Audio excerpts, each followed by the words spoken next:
8장 1절부터 12절. 다 찾으셨으면 우리 다 같이 합독하시겠습니다. 여호와께로부터 예레미야에게 임한 말씀에 이르시되 너는 일어나 토기장의 집으로 내려가라. 내가 거기서 내 말을 내게 들려주리라 하시기로 내가 토기장의 집으로 내려가서 본즉 그가 농노로 일을 하는데 진흙으로 만든 그릇이 토기장의 손에서 터지매 그가 그것으로 자기의 의견에 좋은 대로 다른 그릇을 만들더라. 그때 여호와의 말씀이 내게 임하니라. 이르시되 여호와의 말씀이니라. 이스라엘 족속아 이 토기장이가 한 것 같이 내가 능히 너희에게 행하지 못하겠느냐. 이스라엘 족속아 진흙이 토기장의 손에 있음 같이 너희가 내 손에 있느니라. 내가 어느 민족이나 국가를 뽑거나 부수거나 멸하려 할 때 만일 내가 말한 그 민족이 그의 악에서 돌이키면 내가 그에게 내리기로 생각하였던 재앙에 대하여 뜻을 돌이키겠고 내가 어느 민족이나 국가를 건설하거나 심으려 할 때 만일 그들이 나 보기에 악한 것을 행하여 내 목소리를 청종하지 아니하면 내가 그에게 유익하게 하리라고 한 복에 대하여 뜻을 돌이키리라. 그러므로 이제 너는 유다 사람들과 예루살렘 주민들에게 말하여 이르기를 여호와의 말씀에 보라 내가 너희에게 재앙을 내리며 계책을 세워 너희를 치려하노니 너희는 각기 악한 길에서 돌이키며 너희의 길과 행위를 아름답게 하라 하셨다 하라. 그러나 그들이 말하기를 이는 헛되니 우리는 우리의 계획대로 행하며 우리는 이 악한 마음이 완악한 대로 행하리라 하느니라. 아멘. 이거 많이 부탁드립니다.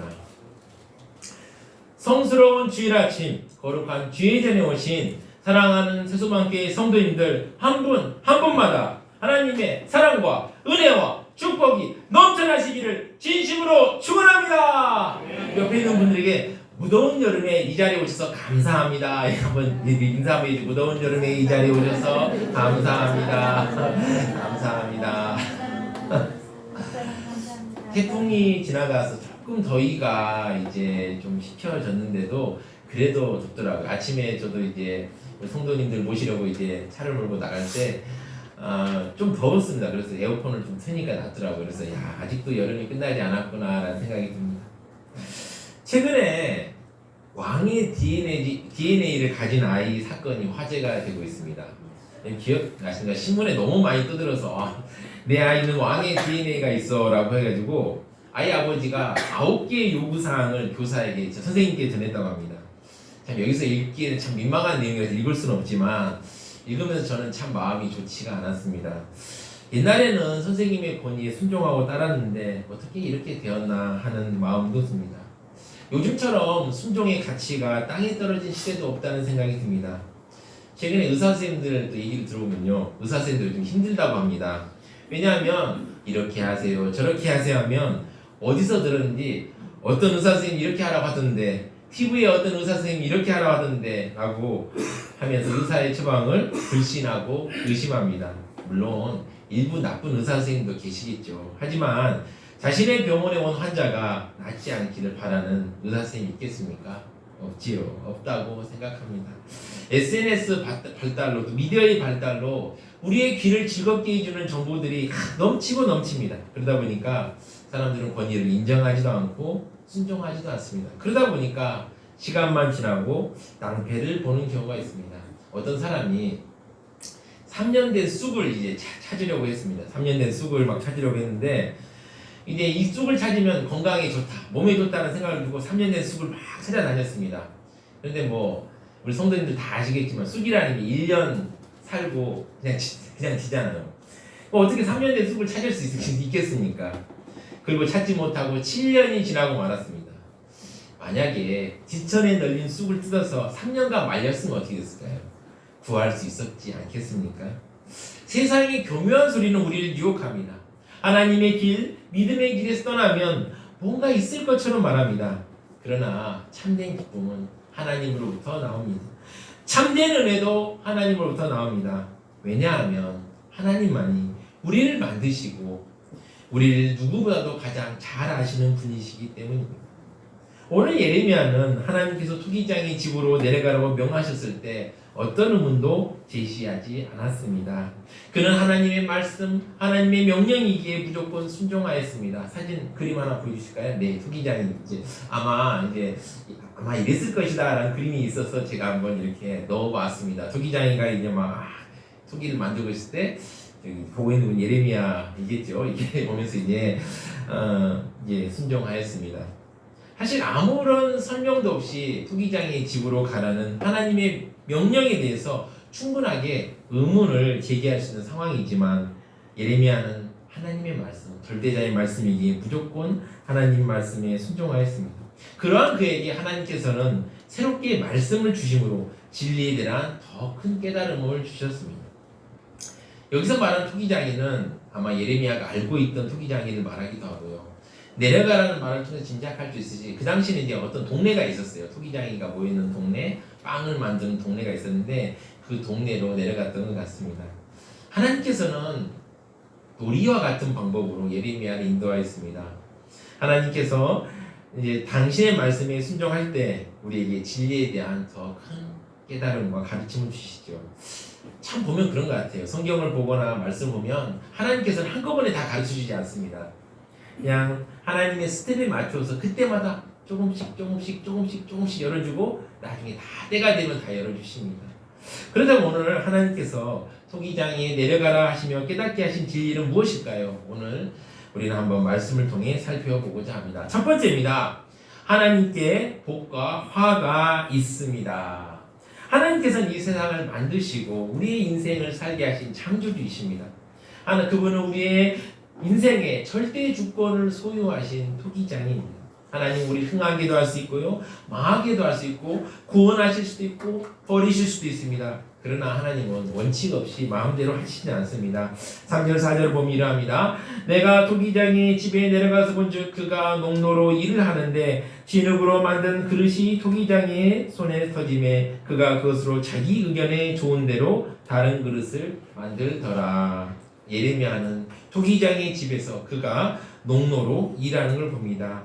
농로란 이제 도자기를 만들 때 돌리는 걸 맞죠. 그림 한번 보여주실까요? 네, 이렇게 농로가 있습니다. 저걸 보고 바로 농로라 합니다. 이걸 막 돌리면서 손오덩이에 넣어서 그릇을 만듭니다. 그런데 일을 하다가 4절을 보시면 그릇이 토기장의 손에 터졌습니다. 이건 그릇을 만든 일이 망쳤을 때를 말합니다. 왜 터졌을까요? 여러 사람들이 이런 얘기도 합니다. 진흙 자체에 결함이 있을 수 있다. 아니면 또 그릇의 두께나 반죽이 또 농도가 마음에 안 들 수 있다. 그런데 중요한 것은 바로 토기장의 마음에 이 토기가 지금 마음에 안 들었다는 것입니다. 이렇게 그릇이 망가지자 토기장이는 그가 그것을 자기의 의견에 좋은 대로 다른 그릇을 만들기 시작합니다. 이러한 토기장의 이야기를 통해서 하나님께서 우리에게 말씀하시고자 하는 가장 중요한 사실은 바로 하나님께서 우리를 만드신 분이시며 우리의 생사화복을 주관하시며 우리의 모든 것을 결정하시는 절대 주권자라는 사실입니다. 하나님께서는 예레미야에게 직접 말로 할 수도 있었지만 토기장의 모습을 보여주며 예레미야가 눈으로 보고 알게 하십니다. 그리고 나서 하나님께서는 이렇게 시청각 교육을 통해서 보여주신 걸 통해서 말씀하십니다.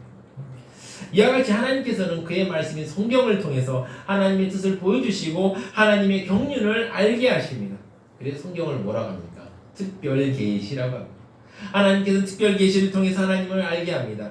우리가 세상이나 천지 만물을 보고 관찰하고 나서 하나님의 뜻에 대해서 어렴풋이 알죠. 그래서 어른들 옛날에 저희가 어른들 찾아뵈면 어른들이 그러더라고요. 믿지 않는 분들이 그런 말을 써요. 천도가 있는 세상이다 라고 얘기를 하지 않습니까? 이게 자연현상이나 사람들의 일이나 관찰하다 보면 뭔가 원칙이 있는 것 같아 라고 하지만 정확하게 알 수 없죠. 그러나 성경을 읽으면 하나님에 대해 더 자세히 알 수 있습니다. 그래서 우리가 성경을 읽고 공부하는 이유입니다. 하나님께서는 성경을 통해서 사람들에게 품으신 계획을 보여주십니다. 오늘 말씀을 통해서 우리는 하나님의 손안에 우리의 복과 화가 있다는 사실을 알 수 있습니다. 6절을 보면 이렇습니다. 여호와의 말씀이니라 이스라엘 족속아 이 토기장이가 하는 것 같이 내가 능히 너희에게 행하지 못하게 되냐. 이스라엘 족속아 지능이 토기장의 손에 있음 같이 너희가 내 손에 있느니라 라고 말씀하셨습니다. 하나님께서는 토기장의 모습을 통해서 이스라엘의 운명을 결정하는 것이 하나님의 손에 있음을 말씀하고 있습니다. 토기장이가 자기의 그릇을 만들다 실패하였을 때 다시 그릇을 만들어 가듯이 이스라엘 백성들이 불순종하였을 때 하나님께서는 이스라엘 백성들을 만들어 가심을 말씀하고 있습니다. 그래서 너희가 내 손에 있느니라 라고 하십니다. 많은 사람들이 인생의 주인은 나, 자기라고 생각합니다. 여러분도 저도 인생의 어려운 문제 어려움에 닥칠 때 어떤 현상이 나옵니까? 막 안에 있는 막 그 나쁜 것들이 막 나오지 않습니까? 막 그동안의 인맥, 경험, 총동원해서 막 내가 문제를 해결하려고 합니다. 유다 백성들도 자신의 생각만 믿고 잘못된 삶을 살고 있었습니다. 이건 뭐 근거 없는 생각이나 망상은 아니었습니다. 나름 근거가 있었습니다. 예레미야가 이런 재앙의 메시지를 선포할 때에 유다는 스스로 나름 안전하다고 생각했습니다. 우리가 알고 있듯이 유다는 아수르에서 강한 아주 흉폭한 아수르라는 강대한 제국에 살아남은 유일한 나라였습니다. 예레미야가 이 말씀을 선포했을 때 유다는 어떤 상황이었을까요? 한번 지도 한번 보여주시면 네. 우리가 이제 제가 몇 번 보여드렸었는데 많이 친숙해졌을 건데요. 원래 이쪽 전체를 다스리던 나라가 바로 아수르라는 나라였습니다. 이 나라가 정말 강대한 나라였습니다. 전쟁도 잘하고요. 이 나라의 특징은 뭐냐면 아수르의 특징은 뭐냐면 이 과학 기술이 너무 그 당시 이제 과학 기술은 지금으로 보면 유치하기 짝이 없지만 그래도 나름대로 지식 중심으로 해서 발전한 국가에서 새로운 신무기들을 엄청나게 많이 만들어냈습니다. 또 전쟁도 잘했고요. 그래서 이제 그 아수르가 이 고대 근동에 있는 모든 나라들, 유다를 제한 모든 나라를 다 지배하게 됩니다. 그런데 이제 아수르가 점점 힘을 잃게 되자 이제 남쪽에서 애굽 또 동쪽에선 바벨론이 서로 아수르에 대항해서 반역을 일으키기 시작합니다. 그리고 아수르가 힘이 약해지자 이제 이 천하를 두고 바벨론과 애굽이 이제 전쟁을 벌이기 시작합니다. 그래서 이 서양사에서 말하는 갈그미스 전투라는 게 바로 저기서 일어납니다. 저기서 크게 이제 부딪히게 되죠. 이 갈그미스 전투는 두 차례에 걸쳐 일어납니다. 첫째 1차 전투가 있고요. 4년 뒤에 2차 전투가 있습니다. 1차는 애굽의 승리로 끝났습니다. 그리고 애굽의 시대가 4년간 진행되었습니다. 이때 애굽은 자신들을 방해한 유다를 벌하고 평판이 나쁜 엘리야김이라는 왕을 왕으로 세웠습니다. 이 엘리야김이라는 사람은 폭군이었습니다. 그는 요시야의 장남이었지만 정치적 지혜도 없고 성격도 난폭하고 고집불통이고 충원을 받아들이는 폭군이었습니다. 애굽의 왕에 오른 엘리야김은 하나님의 언약은 완전히 무시했고 요시야가 하나님 앞에 바로 서는 모습들은 다 무너지게 되었습니다. 자신을 반대하던 선지자 우리야를 죽이고요. 애굽의 상납금을 바치는 것 이외에 애굽의 궁전을 모방하기 위해서 자신의 궁전을 개축하는 건축을 시행하며 많은 사람들에게 중노동을 하게 하였습니다. 그리고 여호야김 왕을 비롯한 많은 사람들은 하나님이 아니라 애굽이 우리를 지켜줄 것이라고 믿고 하나님을 잘 섬기지 않았습니다. 우상인 하늘의 여왕을 섬기는 행사가 다시 시작되었고 하나님의 성전에 우상들이 다시 등장할 뿐만 아니라 하나님이 가증 여기시는 어린이 희생 제사가 다시 시작되었습니다. 예레미야는 이 시기에 하나님의 백성들이 하나님에게 돌아올 것을 말했습니다. 많은 유다 사람들은 애굽만 믿으면 된다고 생각하고 애굽의 힘에 의지하면 언제든지 평화를 누릴 것이라고 생각했습니다. 그러나 오늘 예레미야의 입을 통해서 하나님께서는 그러한 생각이 잘못된 것임을 단호하게 말씀하십니다. 많은 사람들은 자신의 생각과 또 자신의 지혜로 모든 것을 판단할 수 있다고 생각합니다. 그러나 우리는 우리가 모든 것을 예측할 수 없는 유한한 존재임을 인정해야 합니다. 1차 갈그미스 전투에서 애굽이 바로 바벨론의 군대를 막아내고 승리했을 때만 해도 유다 사람들은 생각했을 것입니다. 애굽만 믿으면 된다. 그리고 애굽은 우리 편이다 라고 생각하고 애굽만 따르면 된다라고 생각하고 편안하게 있었을 것입니다. 그러나 그렇지 않아서 우리는 역사를 통해서 알 수 있습니다. 우리는 우리 모든 것을 예측할 수 없습니다. 그래서 우리의 생각과 지혜로 일시적으로는 승리할 수 있고 이겨낼 수 있지만 궁극적으로는 실패하고 말 것입니다. 하나님만이 복과 화를 주관하신 있는 분임을 우리는 기억해야 합니다. 그리고 그분께 모든 것을 맡겨드려야 합니다.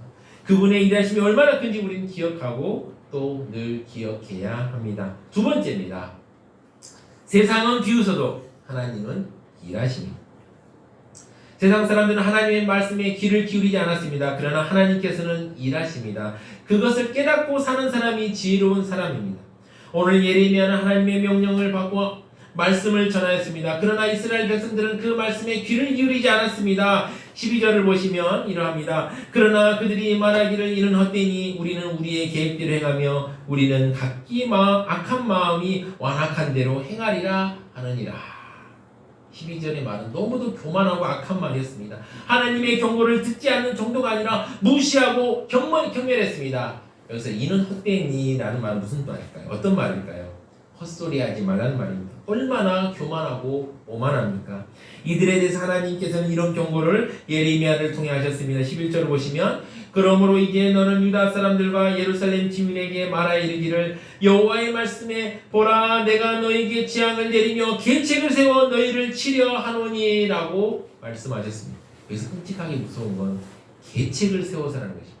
하나님께서 심판하실 때 그냥 재앙으로 단순하게 심판하신다라고 여러분 생각할 수 있습니다. 그러나 계책을 세우라는 말은 계획을 세워서 차근차근 환경을 조성하고 심판하게 된다는 말씀입니다.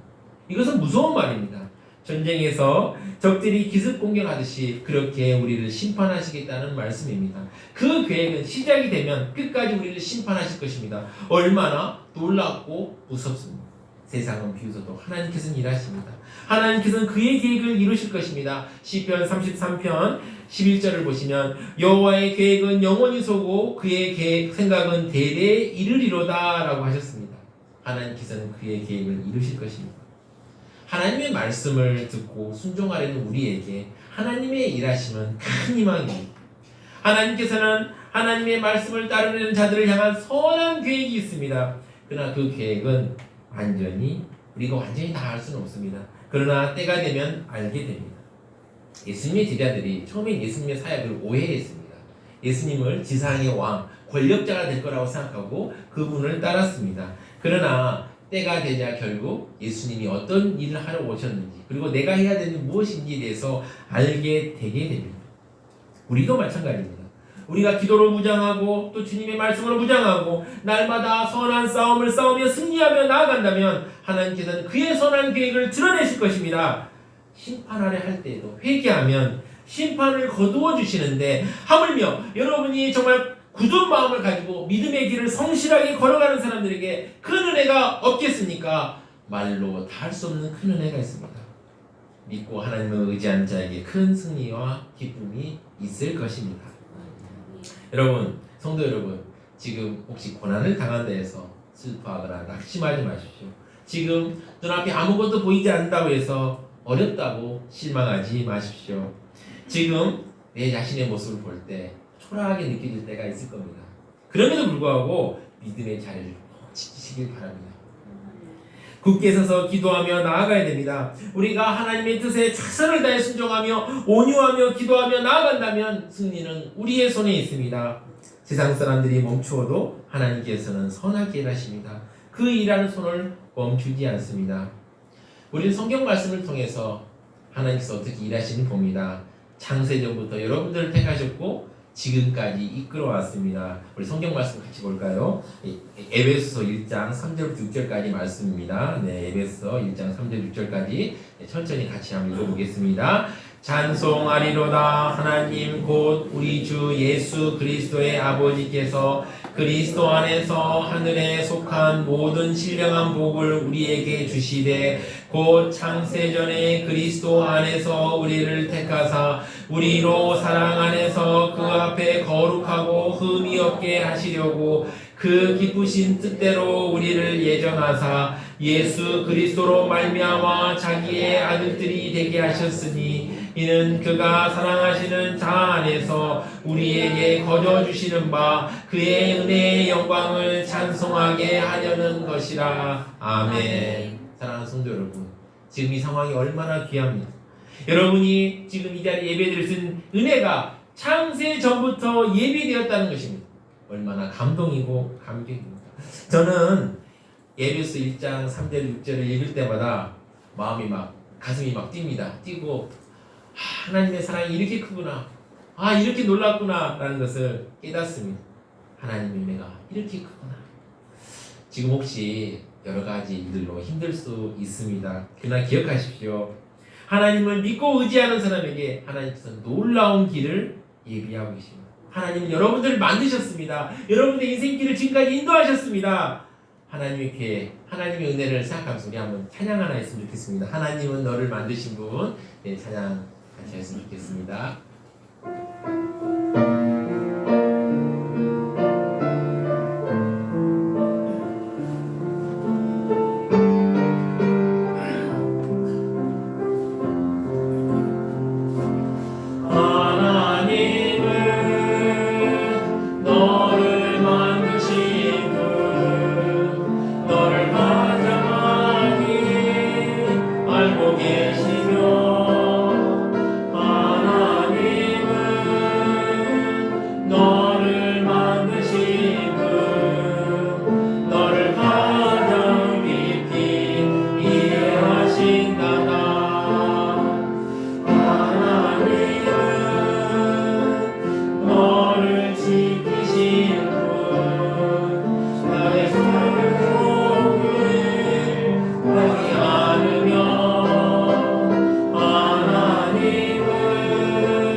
세 번째로 주시는 하나님의 메시지는 무엇입니까?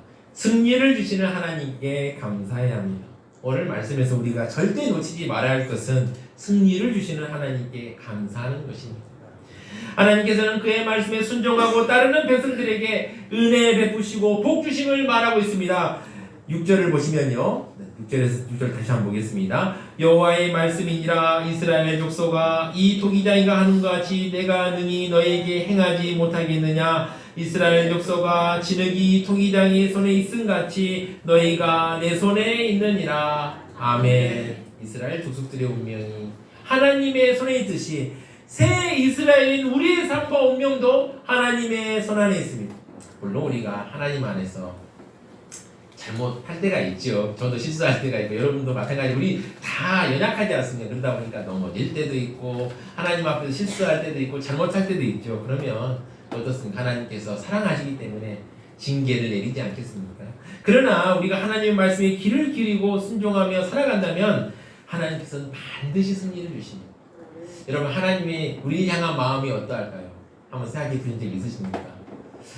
로마서 8장 31절 34절을 보시면 우리가 하나님께서 우리를 향한 어떤 마음을 갖고 있는지 알 수 있습니다. 우리 한번 다 같이 한번 천천히 같이 읽어보겠습니다.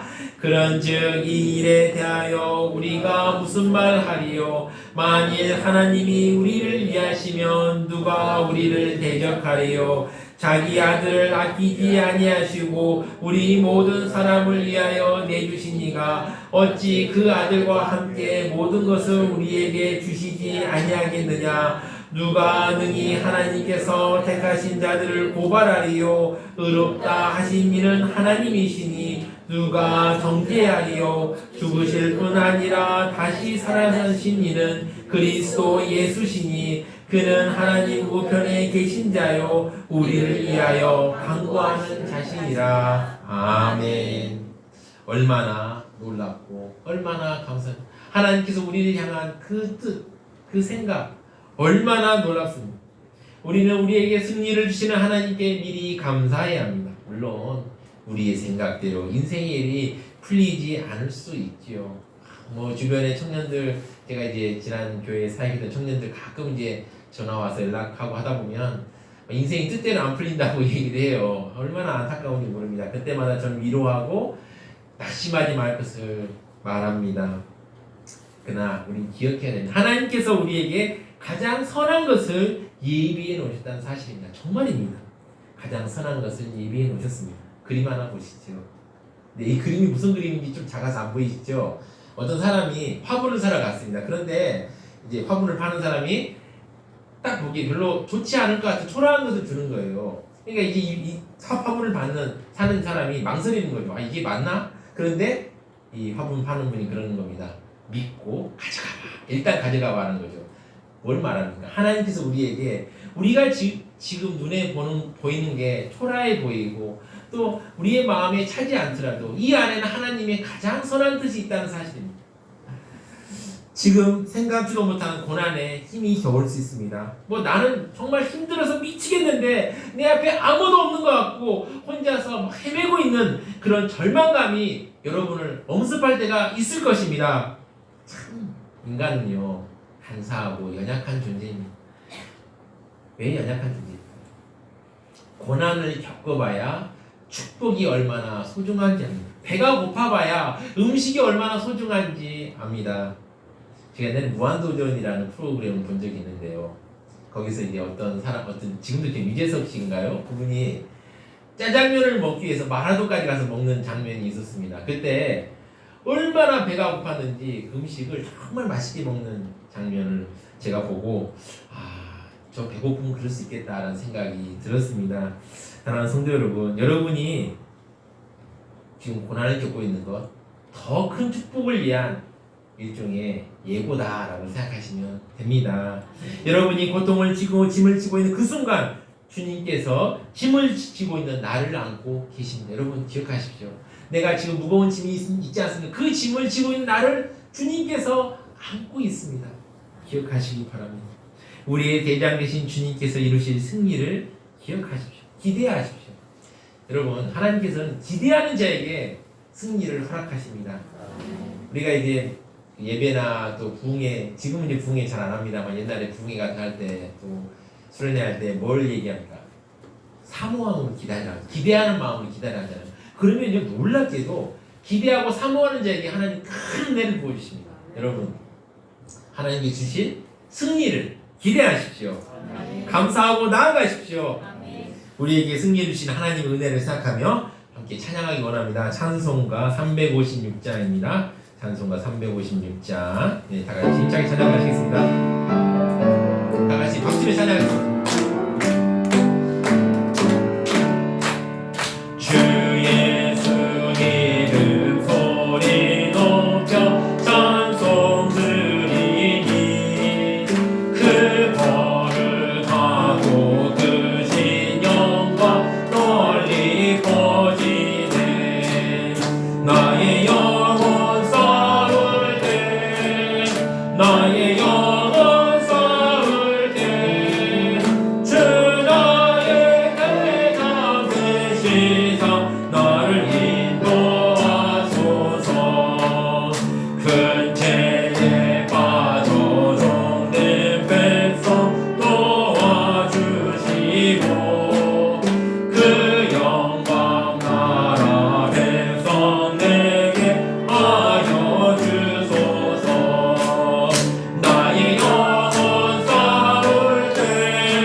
믿지 않는 사람들은 성경에서 가르치는 하나님께 순종하라는 말을 싫어합니다.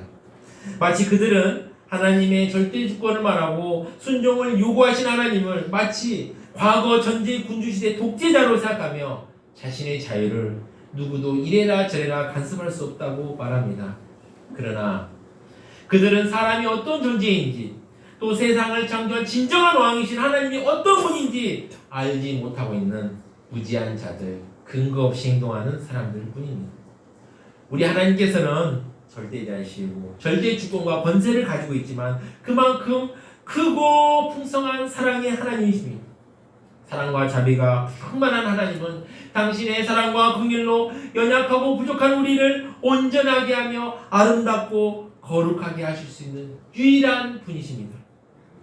또한 우리에게 참된 승리와 기쁨을 주시는 유일한 분이심을 기억하시길 바랍니다. 사랑하는 수도만교회 성도 여러분, 오늘 이 말씀을 듣고 사랑과 긍휼이 풍성하신 하나님, 지혜와 진리로 우리를 인도하시는 하나님께 우리 인생을 맡기고 날마다 승리하는 삶을 사십시오. 이건 결코 굴욕적인 것도 어리석은 것도 아닙니다. 영광스럽고 지혜로우며 온전한 삶을 살아갈 수 있는 유일한 길인 것입니다. 하나님께서 우리를 지으신 그 손으로 친히 인도해 주실 것입니다. 그의 섭리로 우리를 보호해 주실 것입니다. 이 사실 깨닫고 양들이 선한 목자의 인도에 따르듯 하나님께 순종하며 그분의 뜻에 따르며 그분의 말씀을 힘써 준행하는 삶을 살아 인생의 참된 승리를 경험하는 사랑하는 수도만교회 성도님들 되시기를 진심으로 축원합니다. 우리 다 같이 합심하여 기도하시겠습니다. 자, 첫 번째 기도 제목입니다. 합심 기도입니다. 하나님께 복과 화가 있음을 기억하도록 첫 번째 기도 제목이고요. 두 번째 기도 제목은 하나님께서 오늘 일하시고 있음을 깨닫도록, 그다음 세 번째 기도 제목은 승리를 주시는 하나님의 은혜를 기다리 인내를 주시도록 세 가지 두고 주여 한번 힘차게 기도하시겠습니다. 주여 하나님 감사합니다. 아버지, 우리가 정말 아버지 하나님께 복과 화가 있음을 아버지 깨닫지 못하고 아버지 살아갈 때가 많음을 고백합니다. 세상에 아버지 사람들에게 아버지 복과 화가 있다고 아버지 생각하며 살아갈 때가 많았음을 고백합니다. 용서하여 주시고 이게 정말 하나님 손 안에 복과 화가 있음을 기억하게 하시고 하나님께 아버지 맡기는 삶을 살아갈 수 있도록 주여 붙들어 주시옵소서. 또한 주님 간절히 기도합니다. 아버지, 이 세상이 아버지 하나님께서 일하고 있으면 오늘도 일하고 있으면 깨닫게 하시고 하나님이 일하시길 기대하며 하루하루 한순간 나아가는 우리 성도님들 될 성도들 될 수 있도록 주여 함께하여 주시옵소서. 은혜 베풀어 주시고 아버지 하나님께서 오늘도 일하고 있으면 아버지 몸과 마음으로 기다릴수록 주여 은혜를 더하여 주시옵소서. 또한 주님 간절히 기도합니다. 아버지 우리에게 승리를 주시는 하나님의 은혜를 기다리는 아버지 인내를 허락하여 주시옵소서. 아버지 승리가 오기까지 아버지 시간이 걸립니다. 그때까지 아버지 하나님께 주시는 인내를 기다리며 아버지 나아갈 수 있도록 주님 함께 하시고 은혜 베풀어 주시고 아버지 역사하여 주시옵소서.